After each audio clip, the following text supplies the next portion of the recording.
waa tahay dadka ku xiran janalkan iyo kuwa kale ay nagu soo biiri doonaba waxaan la socodsiinaynaa in sababta ugu weyn ee janalkan loo aas-aasay in ay tahay in dadka Soomaaliyeed uu u soo gudbiyo luqadda af Soomaaliga casharo ku saabsan kombiyuutarka. maalinba dhinac baan soo qaadaynaa, sidoo kale dadka inagu xiran su'aalaha ina soo weydiiyaan waa uga soo jawaabi doonaa. waxaana dadka lagu barayaa si bilaash ah oo lacag lagama rabo. marka sidaas daraaddeed maanta waxaan halkan kusoo bandhigaynaa sida loo download gareeyo barnaamijka lagu magacaabo TeamViewer iyo sida loo install gareeyo. TeamViewer sida loo download gareeyo iyo sida loo install gareeyo dad badan oo Soomaali ayaa garanaya, dad badan oo garanayna way jiraan. ujeedada soo gudbinayna waxa weeye dadka aan garanaynin inay ka faa'iideystaan, dadka garanayana ay cilmi ay kororsadaan. faa'iidada uu leeyahay barnaamijkan iyo waxyaabo uu faa'iideynayo casharo kale ayaan ku eegi doonaa. TeamViewer marka aad rabtid inaad soo download gareyso, marka ugu horeyso Google ayaa fureysaa. internet markaa furto kadib Google ayaa tagaysaa, kadibna barta Google ee search-ka ayaa ku qoreysaa magaciisa oo ah TeamViewer. kadib waxaad raacsinaysaa download, kadib waxaad raacsinaysaa free. ilaa barnaamijkan waxaad doonaysaa si free inaad ku isticmaashid. kadibna waxaad raacsinaysaa Windows aad isticmaalayso, Windows 7 hadduu yahay, Windows 10 iyo Windows uu yahayba. aniga hadda waxaan isticmaalayaa Windows 10. kadib haddana Windows 10ka naftiisa wuxuu kala qaybsamaa 64 bit iyo 32 bit.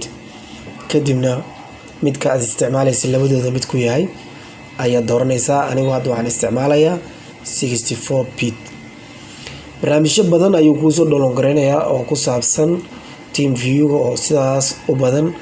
adiga waxaa qaadanaysaa kan ugu koreeya oo download TeamViewer free remote desktop and access ay ku qoran tahay. click ayaa siinaysaa, kadibna wuxuu ku soo saarayaa barnaamijyadan. accept all cookies iyo cookie setting. marka barnaamijkan cookieska waxa weeye barnaamij oo looga hortago antiviruska iyo waxyaabaha soo weeraraya kombiyuutarkaada. all cookies aad dhehaysaa, kadibna hoos ayaa u soconaysaa. scrollka adigoo isticmaalaya hoos ayaa u soconaysaa.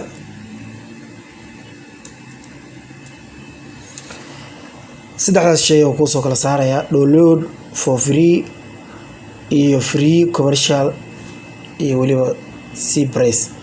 kan haddii aad click siiso wuxuu ku tusayaa barnaamijka qiimihiisa kala duwan. kan hadda click siiso wuxuu ku tusayaa mid oo hal bil kuu shaqeynayo kadibna kaa istaagayo. kan ayaa soo download gareysanaysaa, download for free ayaa click siinaysaa. kadib haddana page-kan labaad ayuu ku tusinayaa oo kuu muujinayo inuu soo download gareyn doono. kadibna downloadkii ayuu bilaabayaa oo dhanka hoose ayuu kusoo download gareynayaa. downloadka markuu dhameeyo bartaas hoose ayuu kaa tusayaa downloadkii inuu dhameeyay. TeamViewer setup iyo XE ay ku qoran tahay. tigta geeskaa click siinaysaa haddii aad isticmaalayso barnaamijka Google Chrome ayuu hoos kaa tusayaa. haddii Firefox iyo barnaamijyo kale isticmaalaysana kor ayuu kaa tusayaa. show ayaa leedahay install download. barnaamijyada uu soo download gareeyay dhan ayuu meeshan kaa tusayaa. TeamViewer waa kana uu soo download gareeyay, asaga waxaa leedahay right click, kadibna run administrator aa click siinaysaa. window kasta oo kugu jiro run administrator-gaas uu qabaa, hadduu Windows 7 yahay, hadduu Windows 8 yahay iyo haddii uu yahay Windows 10 intaba. kadib calaamadan ayuu kuu soo saarayaa, kadibna waxaa leedahay yes ayaa ku dhufanaysaa. markaas kadib halkan ayuu imaanayaa. markuu meeshan imaado default installation aad dooranaysaa, kadibna accept aad dhehaysaa.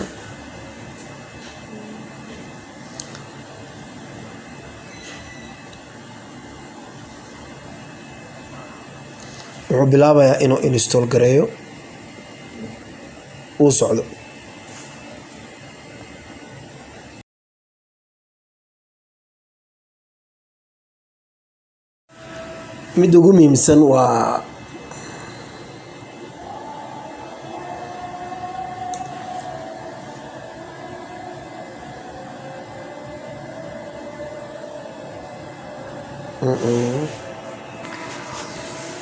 mid ugu muhiimsan waa inaad saddexdan kala doortaa marka install gareynaysa. tan ugu horeyso wuxuu ku leeyahay 14 maalmood ayuu ku siinayaa taas.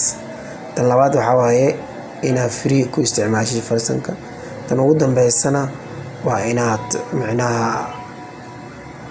subscription aad saartid oo diyaar u noqotid inay subscribe ku saaran tahay. marka tan dhaxda ayaa dooranaysaa kadibna finish.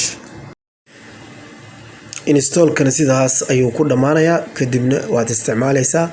barnaamijkan TeamViewer faa'iidada uu leeyahay iyo waxyaabo uu qabto cashar kale ayaan ku eegi doonaa. casharkeena maanta wuxuu ku saabsanaa sida loo soo download gareeyo iyo sida loo install gareeyo. waa ku mahadsantihiin inta aad soo daawateen. fadlan si aad casharo kale badan ayaan idiin soo gudbin doonaa. si aad casharadaas ula socotaan markaas subscribe inoo saara, like dheh si ay dad kale u gaaraan, share garey, isla markaasina soo comment garey. su-aal kasta oo computer ku saabsan waana soo weydiin kartaan. waa mahadsantihiin.